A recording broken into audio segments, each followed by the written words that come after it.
Всем привет, дорогие друзья, это канал Hard Reset Info. Сегодня я вам покажу, как в игре Clash of Clans выключить или настроить звуковые эффекты.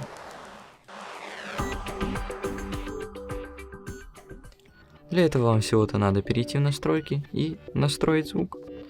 На этом все. Спасибо за просмотр, ставьте лайки и подписывайтесь на канал.